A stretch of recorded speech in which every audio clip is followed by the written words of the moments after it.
Hello students, it is Vinod Acharya. इस ninth class के इस चैप्टर में हमने लास्ट टाइम पढ़ा था कि हम किसी वस्तु की गति को ग्राफ के माध्यम से भी समझा सकते हैं। हमने देखा था डिस्टेंस टाइम ग्राफ, वस्तु की दूरी और समय के बीच में एक ग्राफ बनाया था हमने, जिसमें समय को हमने एक्स एक्सिस पे लिया था और जो दूरी को हमने वाई एक्सिस पे लिया था। आज इसी कड़ी में ही हमारा अगला जो ग्राफ है वो है वेग समय ग्राफ, वेलोसिटी टाइम ग्राफ। जब वेलोसिटी टाइम ग्राफ बनाया जाता है तो अब इसके नाम से ही पता चल रहा है कि आज जो ग्राफ बनाया जाएगा वह वेग और समय के बीच बनाया जाएगा। इस तरह दो अक्ष बनाए जाएंगे। ये हमारा एक्स अक्ष है और ये हमारा वाई अक्ष। दो चीजों के बीच में ग्राफ हमने बनाना है, वेग और समय भी। तो हमने पहले भी समय को एक्स अक्ष पर लिया था, आज भी हम उसको समय को एक्स अक्ष पर ही ले रहे हैं। और बचा क्या हमारे पास वेग, और वेग को हमने वाई अक्ष पर ले लिया। इनका मतलब ये हुआ कि जैसे मूल बिंदु से इस दिशा में हम जा रहे हैं तो समय का मान बढ़ता जा रहा है, और जैसे ही मूल बिंदु से वाई दिशा में हम बढ़ते जा रहे हैं तो वेग का मान बढ़ता जा रहा है। तो आज जो हमें ग्राफ बनाना है वो वेग और समय के बारे में बनाना है। और इस स्थिति में हम पहली बात हम इसमें लिखते हैं कि वेग समय ग्राफ बनाते समय वेग समय ग्राफ बनाते समय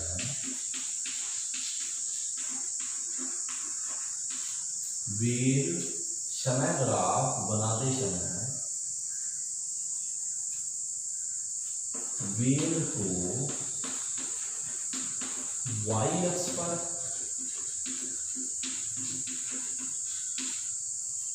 तथा समय को एक्स अक्ष पर दर्शाया जाए।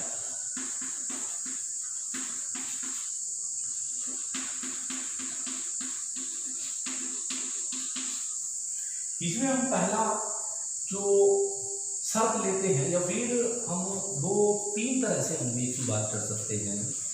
जब वेग का जो मान है वो एक समान रहता है, यदि वस्तु एक समान वेग से चल रही हो, या वस्तु एक समान जो वेग है वो एक समान त्वरित हो। त्वरित का मतलब समझते हो आप? यह हमने बताया था त्वरण एक वर्ड आया था। वेग के परिवर्तन की दर को त्वरण कहते हैं, और यह जो त्वरण है, जब यह किसी वस्तु के वेग के साथ रह जाता है तो हम बोलते हैं कि इसका जो वेग है वो त्वरित वेग है। और त्वरित वेग से उसमें हमने तीन चीजें देखी थी त्वरण में। यदि हमारा जो त्वरण है वो 0 है तो हमारा वेग वैसा का वैसा रहता है। यदि त्वरण का मान धनात्मक आया था तो वेग का मान बढ़ता जाएगा, और यदि हमारे त्वरण का जो मान है वो माइनस में आया था, तो ऋणात्मक आया था, तो हमारा जो वेग का मान है वह कम होता चला जाता है समय के साथ। तो अब हमारा पहला जो केस 1 है वो है कि जब वस्तु एक समान वेग से चलती है, जब वस्तु एक समान वेग से चलती है तो समय के साथ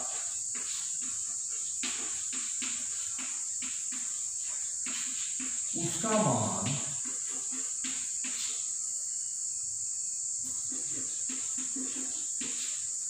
एक जैसा रहता है।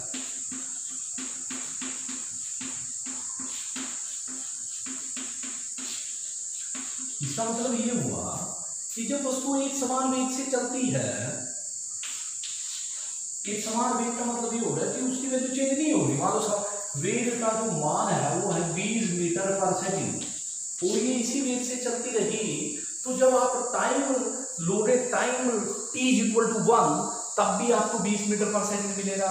जब आप t2 समय पर लोडे तब भी वह आपको 20 मीटर पर सेकंड लगेगा। यह समय के साथ ही इसका जो वेग का मान है वो नहीं बदलेगा, क्योंकि आपका जो वस्तु है वह एक समान वेग से चल रही है। ऐसी स्थिति में तब उस वस्तु का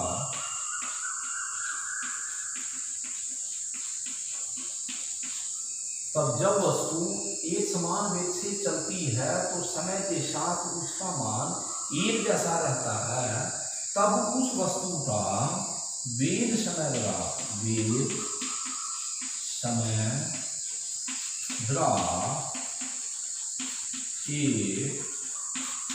एक सीधी रेखा द्वारा दर्शाया जाता है।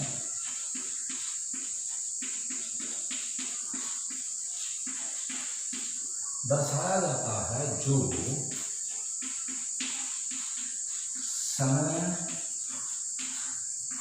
अक्ष के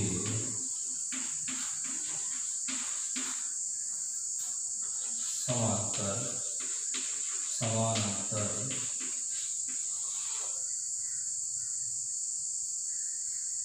एक सीधी रेखा द्वारा दर्शाया जाता है जो समय अक्ष से समांतर होती है। अब बनते हैं, देखिए ये वो केस है जब वस्तु का वेग उतना ही रहता है। जब वो t इक्वल टू 0 था तब भी इतना है। जब वो t का मान हमने 1 लिया, 2 लिया, 3 लिया, 4 लिया, उसका मान उतना ही रहा। तो यह एक सीधी रेखा के रूप में आया है और यह एक्स जो समय एक्स है उसके समांतर है। देखिए इतना ही समांतर यहाँ है, इतना ही यहाँ है, इतना ही यहाँ। ये हमारा वेग समय ग्राफ है उस वस्तु के लिए जो एक समान वेग से चलती है। अब इसके बारे में एक बात और देखते हैं। हमने यहाँ एक समय लिया है t इक्वल टू t1 और यहाँ हमने समय ले लिया है t इक्वल टू t2। क्या ले लिया है? t equal to t। ये हमारा बिंदु O है, ये बिंदु A है, ये बिंदु B है, ये बिंदु C है, ये बिंदु D है। ये बिंदु D हमने लगा। हमें पता है एक बात का कि जो वेग होता है वो होता है विस्थापन बटे समय।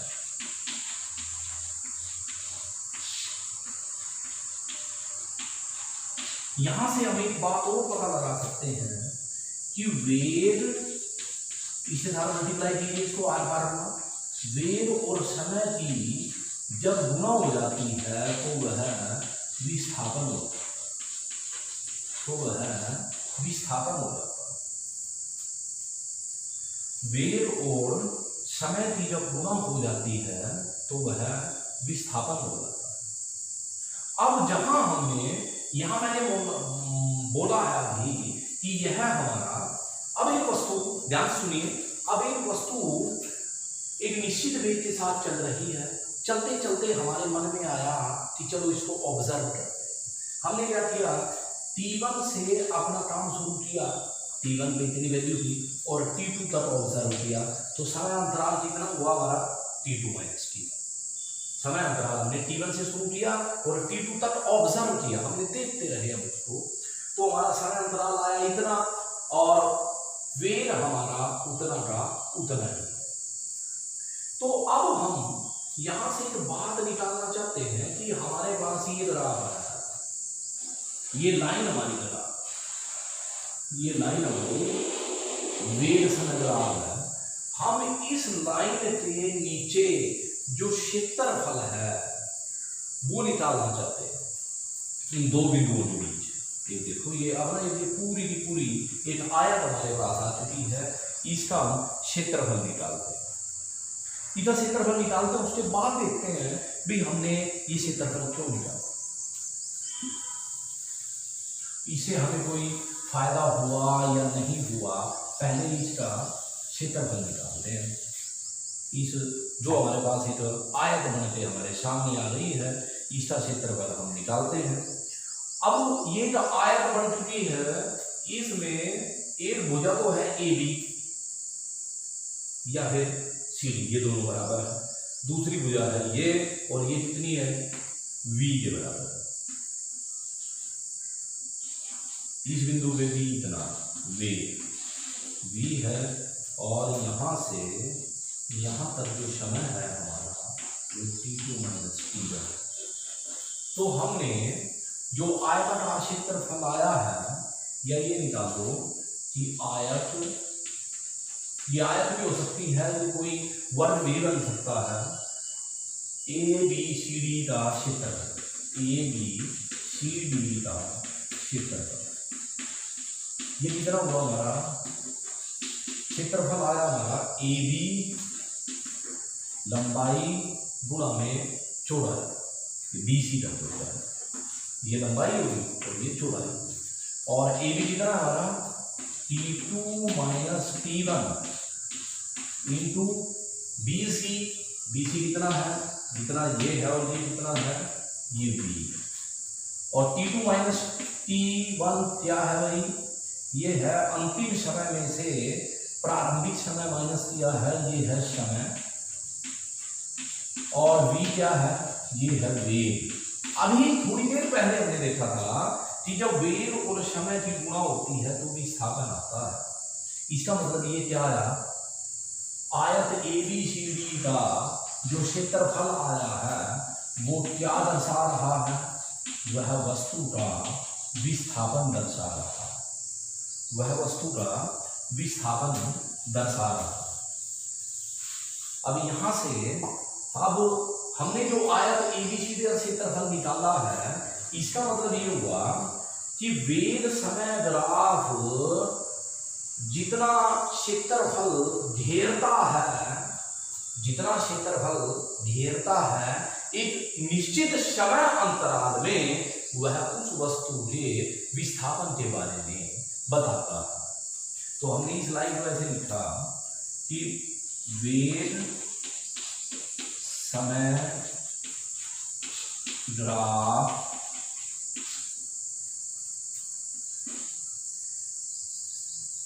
का क्षेत्रफल वस्तु द्वारा तय किए गए विस्थापन को दर्शाता है।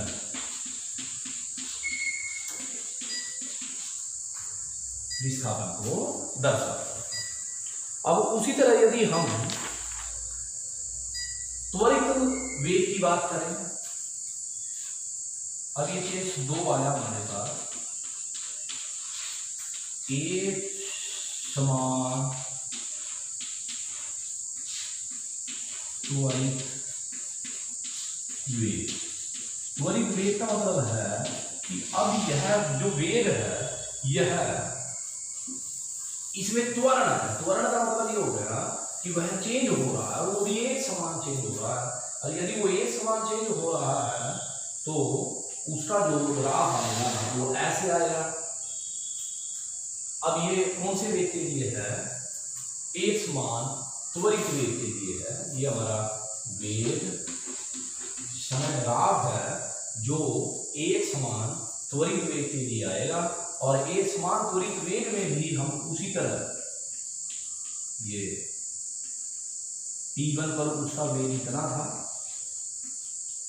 और T2 समय पर उसका वेग इतना।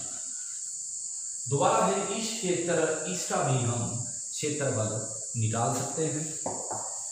अब यदि हम यहाँ से शुरू करते हैं इसको, मान लो ये T1 हमने यहीं से शुरू किया है, यहीं से शुरू कर लो, कहीं से वैसे यहीं से शुरू कर लो, चाहे यहीं से शुरू करो, चाहे अब जो एक समान त्वरित वेग है उसका जो ग्राफ आएगा वो ऐसा आएगा, और ये हमारा वेग समय ग्राफ ही है।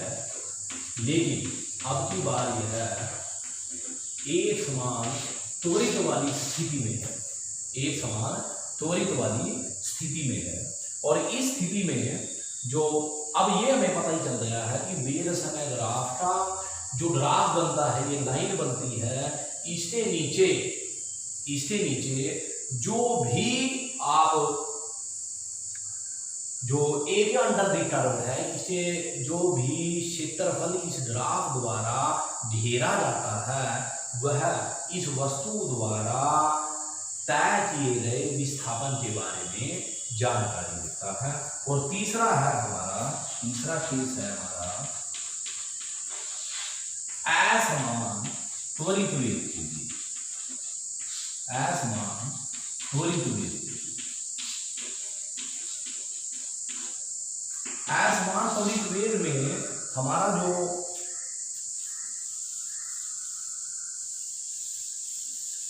ग्राफ बनेगा वेग और समय का, वो कैसा भी बन सकता है, उसकी कोई निश्चित असमान त्वरित है। वो कहने का मतलब ये है कि कभी तो वेग बढ़ रहा है, उसके त्वरण है, कभी हो सकता है त्वरण की वैल्यू कम हो जाए, वो है वेग को कम कर दे या माइनस में चली जाए, फिर बढ़ जाए, तो हमारा जो वेग समय ग्राफ आएगा वह जो असमान त्वरित वेग के लिए ऐसा आएगा, असमान त्वरित वेग के लिए ऐसा आएगा। और आज प्यारे बच्चों, आज हमने पढ़ा कि किसी प्रकार भी जब कोई वस्तु मोशन में होती है, गति में होती है, और उसके पास वेग और समय दोनों चीजें हैं, तो हम वेग समय ग्राफ उनका बनाकर उसको ध्यान से उसके बारे में कुछ अंदाजे लगा सकते हैं, कुछ बातें ज्ञात कर सकते हैं। हमने वेग और समय ग्राफ बनाया, और जब वेग समय ग्राफ हमने बनाया तो समान वेग के लिए वो अलग था, समान त्वरित वेग के लिए वो अलग आया, और असमान त्वरित वेग के लिए वो अलग आया। पर समान, लेकिन एक चीज इन तीनों में समान रही कि जो वेग समय ग्राफ है उसके द्वारा जो भी क्षेत्रफल घेरा जाता है वह वस्तु के विस्थापन के बारे में बताता है, वह वस्तु के विस्थापन के बारे में बताता है। तो प्यारे बच्चों, आज हमने जो ये टॉपिक पढ़ा है इसको आप सभी ने ध्यान से पढ़ना है। Thank you.